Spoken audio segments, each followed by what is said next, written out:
Changes to Evelynn, Graves, Corki, and more, covered in this episode of the Patch Preview. Thanks for joining us, Summoners. I'm Freak, and this week, we're with a new face, one of your favorite designers, Feral Pony. Together, we'll be discussing some of the most important changes coming into the next update for League of Legends. While this video does not cover every single change, it will explain the thought process behind some of our decisions.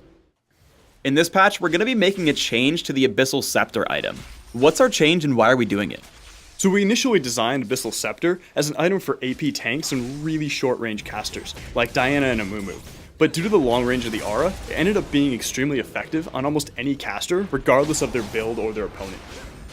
We really wanted to keep the item's core identity intact, and keep it just as effective for those short-range casters and tanks that really needed the damage and survivability it provides. So as a result, we're going to be reducing the range of the aura to make it less effective for those longer range champions, and a little bit more of a niche pick. Diana's been out for a few weeks, and after our players have really gotten accustomed to her, it's turned out she is stronger than we anticipated. We're nerfing her next patch, but what are we hitting and why? Diana's just a little bit too strong in general. Her burst damage, sustained damage, and survivability is just overall too high when compared to other champions. So we're making a few changes to bring her more in line, but keep her strong in competitive play. So first, we're going to be tuning down Diana's natural health regeneration. She's a champion who already has a shield, and she should really be using that to block incoming damage. She doesn't also need really high base stats. Additionally, the damage and AP ratio of Crescent Strike is coming down a little bit. It was simply dealing too much damage, and lowering this should leave her in a much more balanced state. Our live designer spent some time looking at our top 3 attack damage carries, Graves, Corki, and Ezreal. The goal of these changes is to leave carries with obvious strengths, but also obvious weaknesses. Let's start with Graves. We're targeting his attack speed. Why does this make sense thematically for Graves? Graves is a cowboy with a giant shotgun. He jumps in and buckshots you in the face, and this gives him a lot of early game power. The problem is that he doesn't have enough late game trade-offs, so we're reducing the attack speed off of quick draw, and a little bit off of his base attack speed. This should give him those early versus late game trade-offs.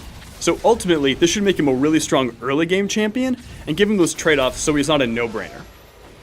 Let's move on to Corki. Right now, he's just too damn good at everything.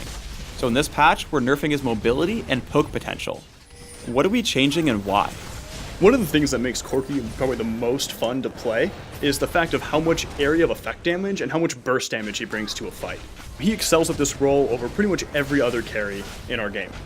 But overall, his power level is just a bit too high, so we're siphoning off some of the power from his mobility and his long-range poke, while still retaining the fun elements of Corki.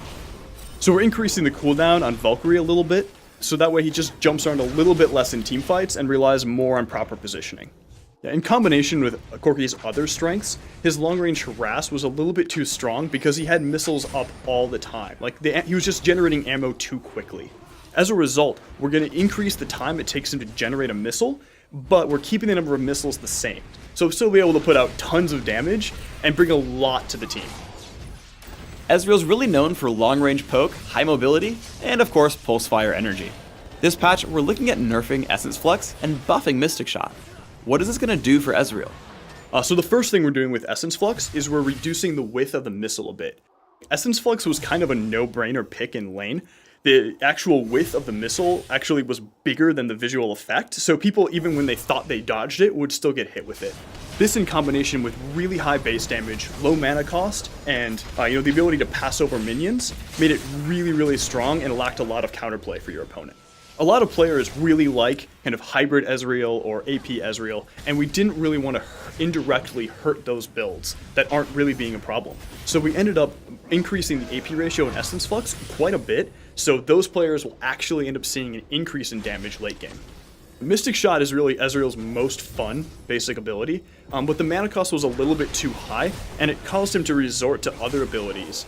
Mystic Shot allows him to kind of have this long-range poke and harass gameplay, which is really, really fun in lane, and we wanted to encourage that, and not punish Ezreal players for casting too many Mystic Shots. We recently remade Evelynn's abilities, and she got a lot better, but she's still a little bit too weak. What are we doing this patch to bring her up to speed? So we're really happy with Evelynn's overall design and the new gameplay she brings, but she needs a few improvements to kind of bring her up to par with other champions. So the first thing we're doing is improving her mobility.